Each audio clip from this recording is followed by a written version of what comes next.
Lehenga, suit और sari part 2। पिछले भाग में आपने देखा कि कैसे एक झिलमिलाती लड़की अक्षरा की पूरी जिंदगी, जो किसी सपने से कम नहीं थी, एक झटके में बदल जाती है जब उसके पति रोशन की मौत हो जाती है।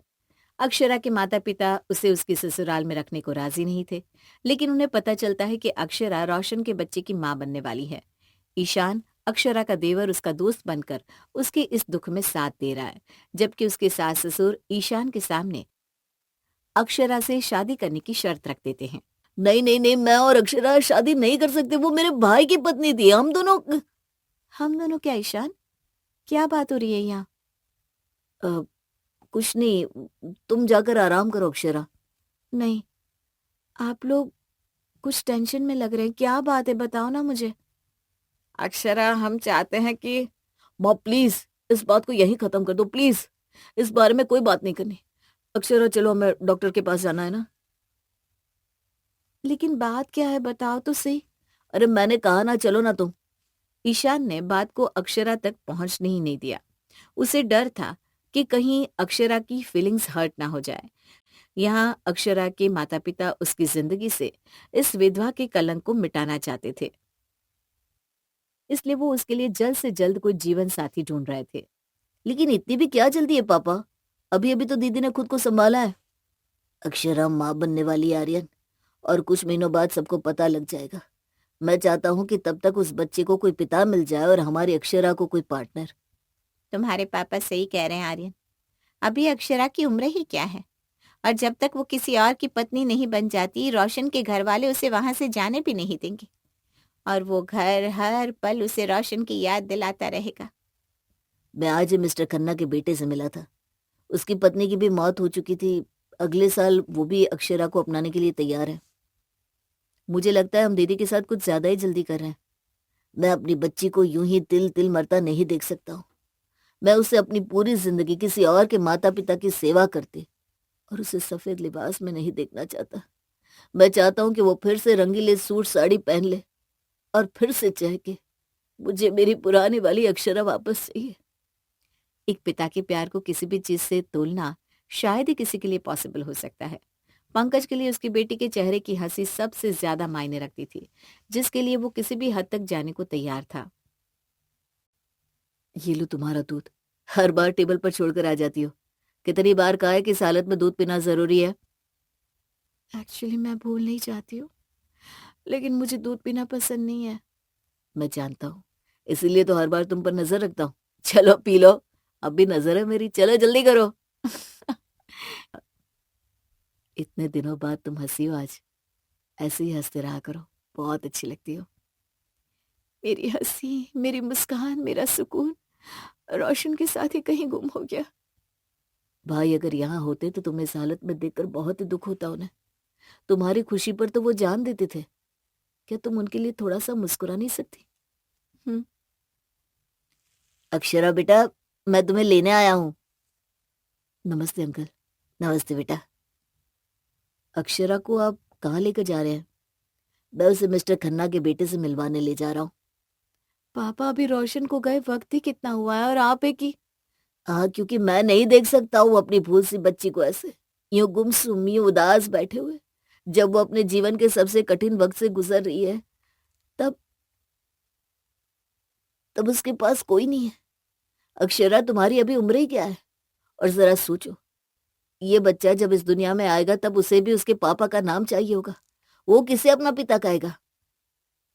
अंकल, लेकिन आप कुछ जल्दबाजी कर रहे हैं। तुम सबने कहा मेरी बेटी को यहाँ रुकने दो, मैंने कुछ कहा नहीं ना? लेकिन अब मेरी बेटी पूरी जिंदगी यहाँ नहीं रुक सकती है। उसके आगे भी पूरी जिंदगी पड़ी है ईशान। वो यहाँ तुम्हारे भाई की विधवा बनकर नहीं रह सकती। पापा, लेकिन आप अक्षरा, तुझे मेरी कसम है, अगर तू अपने पिता से थोड़ा सा भी प्यार करती है तो एक बार मिस्टर खन्ना के बेटे से मिल ले। पिता की कसम के आगे अक्षरा हार जाती है। वो सफेद सूट पहने आज बड़े दिनों बाद अपने आप को आईने में देख रही थी, लेकिन उसे उस आईने में कोई और ही लड़की दिखाई दे रही थी।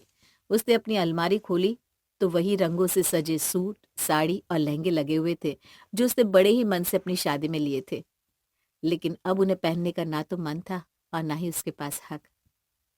तुम सच में मिस्टर खन्ना के बेटे से मिलने जा रही हो? मैं पापा को दुखी नहीं कर सकती हूँ।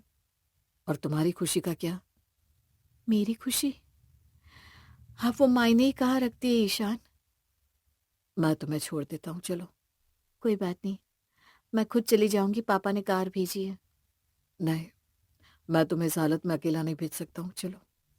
अक्षरा का मन नहीं था जाने का और ईशान का मन नहीं था अक्षरा को कहीं भेजने का। ईशान का मन आज नाराजगी से भरता जा रहा था। जैसे जैसे वो रास्ते पर आगे बढ़ रहा था, जैसे वो अक्षरा को किसी और लड़के से मिलने पर जलन महसूस कर रहा हो। मैं यहां रुकता हूं, तुम मुझसे मिलकर आओ। तुम इतनी देर यहां रुककर क्या करोगे? इतनी देर मतलब कितनी देर तक उससे बात करने वाली हो तुम मुझसे ऐसे क्यों बात कर रहे हो? नहीं, कुछ नहीं, तुम मिलकर आओ, मैं यहीं रुका हूं। अक्षरा! कार्तिक, कैसे हो तुम? मैं ठीक हूं, चलाओ अंदर चलते हैं। एक मिनट अक्षरा, तुम जल्दी से मिलकर आओ, मैं यहीं खड़ा हूं। हमें शायद देर लग जाएगी, आप जा सकते हैं। ऐसे क्या बात करनी है जो इतनी देर लगेगी? हमारी जिंदगी की बात चल रही है यहाँ, सारी बातें साफ साफ होना जरूरी है। आप समझ रहे हैं ना, इसलिए आप जा सकते हैं। ईशान, तुम जाओ, मैं आ जाऊंगी। कार्तिक खन्ना, खन्ना इंडस्ट्रीज का मालिक, जिसके चर्चे शहर में हर जगह फैले हुए थे, उसे देखने के बाद ईशान का गुस्सा और भी ज्यादा बढ़ गया। उसे समझ में नहीं आ रहा था, लेकिन कुछ तो था जो उसे गुस्सा आ रहा था अक्षरा को उस कार्तिक के साथ देखकर। 2 घंटे बाद, मैं तुम्हें घर छोड़ दूं? नहीं नहीं, मैं खुद चली जाऊंगी। ईशान, तुम अभी तक कार में ही बैठे हो, गए नहीं? हमें 2 घंटे हो गए, आप यहीं हैं अभी तक? हाँ, वो मुझे नींद आ गई थी तो मैं यहीं सो गया। अक्षरा, लगता है ये नींद में है, चलो मैं तुम्हें घर छोड़ देता हूँ। अरे नहीं नहीं, मैं अक्षरा के लिए तो यहाँ बैठा हूँ। मेरा मतलब है हमें घर ही तो जाना है, हम दोनों चले जाएंगे, तुम्हें आने की जरूरत नहीं है। अक्षरा, तुमसे मिलकर बहुत अच्छा लगा, सच में, जल्दी मिलते हैं। क्यों? क्या मतलब? मेरा मतलब है क्यों मिलना है? अक्षरा बिजी है, वो आजकल में नहीं मिल सकती है, चलो अक्षरा। ये मजाक कर रहे हैं। कार्तिक, हम मिलते हैं जल्दी ही। चलो ईशान, कार स्टार्ट करो। ईशान कार्तिक को ऐसे आंखें दिखा रहा था जैसे उसने उसकी किसी खास चीज पर नजर डाली हो, लेकिन अक्षरा को समझ में नहीं आ रहा था आखिर ईशान ऐसा क्यों कर रहा है। रात को ईशान अक्षरा के रूम में दूध लेकर आता है। फोन छोड़ो, पहले दूध पी लो। अरे क्या हुआ, तुम्हारा मुंह क्यों फूला हुआ है? नहीं, कुछ नहीं। क्या देख रही थी फोन में? उस कार्तिक खन्ना से बात कर रही थी? नहीं, पापा से बात कर रही थी बस। तुम्हें वो कार्तिक पसंद आया? अच्छी इंसान है कार्तिक, मैं उनसे पहले भी मिल चुकी हूँ। हम दोनों के पापा अच्छे दोस्त हैं काफी। हाँ, लेकिन दिखने में कुछ खास नहीं है ना? खास नहीं है? तुम्हें चश्मा आ गया है क्या ईशान? वो दिखने में काफी अच्छे लगते हैं, काफी सारी लड़कियां उन पर मरती है। सबकी सब पागल है, तुम्हें उसके बारे में सोचने की जरूरत नहीं है, ठीक है? तुम्हें हो क्या गया है ईशान? जब से कार्तिक से मिले हो तब से कुछ अजीब बातें नहीं कर रहे हो। तुम्हें क्या हुआ? तुम क्यों पराये मर्दों की बात कर रही हो? ईशान के लफ्ज अक्षरा के दिल को चीरते हुए निकल चुके थे, लेकिन ईशान ये सब कुछ बस जलन की वजह से कह रहा था। उसका अक्षरा का दिल दुखाने का कोई इरादा नहीं था। तुम इस कमरे से बाहर चले जाओ ईशान। अक्षरा, मेरी बात सुनो, आई एम रियली सॉरी, मेरा वो मतलब बिल्कुल भी नहीं था, प्लीज मुझे किसी से बात नहीं करनी, जाओ तुम। सॉरी, मेरी बात सुनो प्लीज। ईशान की बात को सुनकर अक्षरा ने अपने आप को आईने में देखा और फूट फूट कर रोने लगी। उसके रोने की आवाज बाहर कमरे तक आ रही थी, जिससे ईशान का दिल टुकड़ों में धीरे धीरे कर टूट रहा था। पूरी रात ईशान कमरे के बाहर बैठा रहा और अक्षरा की सिसकियों की आवाज से सुबह के 5 बजे उसकी आंख लग गई। ईशान, ईशान! अक्षरा कहाँ है? अक्षरा सुबह ही अपने घर चली गई। मैंने उसे रोकने की बहुत कोशिश की, लेकिन उसने मेरी एक नहीं सुनी। एक बार फिर मुझसे मेरा रोशन दूर चला गया। यह सब मेरी वजह से हुआ माँ। अक्षरा और रोशन के होने वाले बच्चे से मेरा इतना लगाव हो गया है कि अब उन दोनों के बिना इस घर में किसी चीज में मेरा मन ही नहीं लग रहा। पता नहीं भगवान ने क्या सोचकर हमारे घर की खुशियां ले ली है। मुझे अक्षरा से माफी मांगनी होगी, मेरी बातों से उसे कितना दुख हुआ होगा। ईशान अक्षरा को काफी बार फोन लगाता है, लेकिन अक्षरा उसका फोन उठा ही नहीं रही थी। ईशान की बेचैनी बढ़ती जा रही थी, लेकिन अक्षरा उसके सामने आने को तैयार ही नहीं थी। अब ईशान से रहा नहीं गया और वो अक्षरा से मिलने उसके घर पहुंच गया, जहां कार्तिक और अक्षरा के पापा आपस में बात कर रहे थे। अंकल, मैं अक्षरा को अपनाने को तैयार हूँ, लेकिन क्या अक्षरा इस बच्चे को गिरा सकती है? देखिए, अब मुझे गलत मत समझिएगा, लेकिन किसी और के बच्चे को मैं अपना नाम नहीं दे सकता हूँ। मैं और अक्षरा एक दूसरे के लिए परफेक्ट है। बस अगर वो इस बच्चे को, मुझे नहीं लगता कि अक्षरा इस चीज के लिए तैयार होगी। देखिए अंकल, ये हमारे और उसके भविष्य का सवाल है। तो मुझे ऐसा भविष्य ही नहीं चाहिए। मैं अपने बच्चे के साथ अकेले भी रह सकती हूँ। देख बेटी, कार्तिक गलत नहीं कह रहा है। किसी और के बच्चे को अपना नाम देना आसान नहीं होता। तो एक बार सोच ले, आखिर कौन देगा इस बच्चे को अपना नाम? हाँ अक्षरा, और वैसे भी रोशन तो इस दुनिया में रहा नहीं। तुम उसके बच्चे को इस दुनिया में लाकर क्या करोगी? मेरी मानो, तुम इस बच्चे को गिरा दो। तू अपने इस चेहरे को क्यों नहीं गिरा देता, कार्तिक खन्ना? हो मिस्टर, अपनी जबान संभाल कर बात करो। और तू अपनी जबान को नहीं संभाल सकता है जब तू किसी बच्चे के बारे में ऐसा बोल रहा है जो अभी इस दुनिया में आया भी नहीं है। ईशान, तुम इस मामले में मत पड़ो। अब अक्षरा से तुम्हारा कोई लेना देना नहीं है, ये उसकी जिंदगी का सवाल है। ये मेरे भाई के बच्चे का सवाल भी है अंकल, आप उसे ऐसे नहीं जाने दे सकते हैं। बस बच्चा बच्चा बच्चा, इस वजह से मेरी बेटी अभी तक इस सफेद लिबास पहने बैठी। कौन करेगा इससे शादी, बताओ? अगर बच्चा हो गया तो कौन अपनाएगा, बताओ, जवाब दो। मैं मैं अक्षरा को अपनाने के लिए तैयार हूं। मैं करूंगा उससे शादी। ईशान।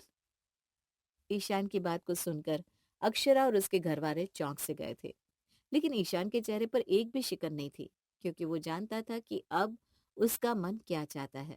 लेकिन अक्षरा अभी भी असमंजस में थी कि आखिर ये जिंदगी उसके साथ कैसा मजाक कर रही थी। अक्षरा, यहाँ अकेले कमरे में बैठने से, रोने से किसी भी प्रॉब्लम का सोल्यूशन नहीं निकलेगा बेटा। तुम्हें स्ट्रांग बनना होगा। मैं हार गई मम्मी, मुझे कुछ समझ में नहीं आ रहा कि मेरे साथ क्या हो रहा है, क्यों हो रहा है। भगवान जी क्यों कर रहे हैं ऐसा मजाक मेरे साथ। मैं जानती हूँ बेटा, ये वक्त तेरे लिए कितना मुश्किल है, लेकिन अक्षरा, इस बार तुझे अपने बारे में नहीं, अपने बच्चे के बारे में सोचना होगा। शायद तुझे जीवन में पार्टनर तो अच्छा मिल जाएगा, लेकिन इस बच्चे को ईशान से अच्छा पिता नहीं मिल सकता। मम्मी, आप ये क्या कह रही हैं? सच कह रही हूँ बेटा, ये बच्चा उस खानदान का खून है। ईशान उसे कभी भी पिता की कमी महसूस नहीं होने देगा। देख बेटा, कभी कभी जिंदगी में हमें ऐसे फैसले लेने होते हैं जब हम सिर्फ अपने बारे में ही नहीं सोच सकते। अक्षरा की जिंदगी नया मोड़ ले रही थी। ईशान और अक्षरा दोनों के माता पिता को इस रिश्ते से बहुत उम्मीदें थी, लेकिन अक्षरा ये शादी सिर्फ अपने बच्चे के लिए कर रही थी। मैं ये शादी बस अपने बच्चे के लिए कर रही हूँ। थैंक यू बेटा, थैंक यू हमारे पास वापस आने के लिए।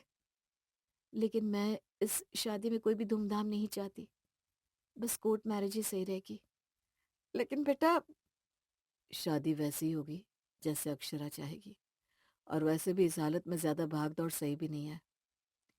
एक बार मैं अपनी बेटी को आपके घर फिर से सौंप रहा हूँ। भाई साहब, उम्मीद है इस बार इसके हिस्से में सिर्फ खुशियां आएंगी, गम नहीं। मैं वादा करता हूँ अंकल, मैं अक्षरा की आंखों में कभी भी आंसू नहीं आने दूंगा। ईशान का प्यार अक्षरा के लिए उसकी आंखों में साफ दिख रहा था, लेकिन अक्षरा ईशान के प्यार को अभी तक नहीं देख पाई थी। उसके लिए ये रिश्ता बस एक समझौता था, खुद से भी और जिंदगी से भी। ये लो तुम्हारा हल्दी वाला दूध और दवाई। आज तुम फिर लेना भूल गई थी ना। ईशान, मैंने ये शादी, जानता हूँ, सिर्फ इस बच्चे के लिए की है, और तुम मुझे कभी नहीं अपना सकती, मैं सब जानता हूँ। मैंने कभी हमारे बारे में ऐसे सोचा ही नहीं है। अरे कोई बात नहीं, तुम यहाँ हो मेरे साथ, मैं तुम्हारा ख्याल रख सकता हूँ एक दोस्त की तरह। मेरे लिए यही काफी है। ईशान के आने से अक्षरा की जिंदगी में कुछ तो पूरा हो गया था। ईशान अक्षरा का बहुत ध्यान रखता, उसकी छोटी सी छोटी चीज को समझ जाता। यही नहीं, उसके बिना कहे वो उसे क्या चाहिए वो भी परख लेता था। क्या हुआ, नींद नहीं आ रही? हम्म। बालकनी में झूले पर बैठना है? हम्म। चलो आओ, तुम यहाँ बैठो, मैं तुम्हारे लिए हॉट चॉकलेट ले आता हूँ। अक्षरा को 9वां महीना चल रहा था और ईशान उसकी देखभाल में कोई कमी नहीं छोड़ रहा था। अक्षरा की जिंदगी का जो खालीपन था अब वो पूरी तरह से भर गया था। तुम्हें कैसे पता चला कि मुझे हॉट चॉकलेट की जरूरत है? उसी तरह जैसे तुम्हें पता चल जाता है कि आज मेरा क्या खाने का मन है। कुछ भी, मैं खाना अच्छा नहीं बनाती हूँ, फिर भी तुम कुछ नहीं कहते। अरे तुम्हारे हाथ से तो मैं जहर भी खाकर मर सकता हूँ। ईशान, प्लीज ऐसी बातें मत करो, ये मरना और ये सब। सॉरी सॉरी, मेरी गलती है। तुम भूल जाओ जो मैंने कहा। मुझे नहीं बैठना तुम्हारे साथ, मैं जा रही हूँ। अरे सॉरी बाबा, आज के बाद ऐसी बात बिल्कुल नहीं करूंगा। आज से रुको, मैं तुम्हारे लिए कुछ लाया हूँ, 1 मिनट। हाँ, अब मस्का मत मारो। अरे देखो तो सही। गुलाबी सूट तुम्हें अच्छा लगा? मैं तो भूल ही गई थी कि मुझे सूट, साड़ी, लहंगा कितना पसंद है। जिंदगी में सफेद रंग के आने के बाद ये रंग जैसे मुझसे रूठ से गए थे। आज के बाद तुम्हारी जिंदगी में सूट, साड़ी और इन रंग बिरंगी लहंगों की कोई कमी नहीं होगी अक्षरा। ईशान, लेकिन मैं तो तुम्हें बदले में कुछ नहीं दे पाई। अरे तुम मेरे साथ हो, मेरे पास हो, धीरे धीरे सब हो जाएगा। ये सब छोड़ो और बताओ ये कैसा लगा? बहुत प्यारा है। हम्म, अब तुम्हारे लिए और भी ले आएंगे। एक लड़की की जिंदगी में रंगों की सूट, साड़ी और लहंगे की कीमत सिर्फ सजने संवरने के लिए नहीं होती। उसका अस्तित्व, उसकी पहचान, उसका बचपन उन चीजों में छलकता है। अक्षरा की जिंदगी में वो रंग, वो खुशी, वो बचपन ईशान ने फिर से लौटा दिया। फिर से उसे सूट, साड़ी और लहंगे के रंगों से मिलवा दिया।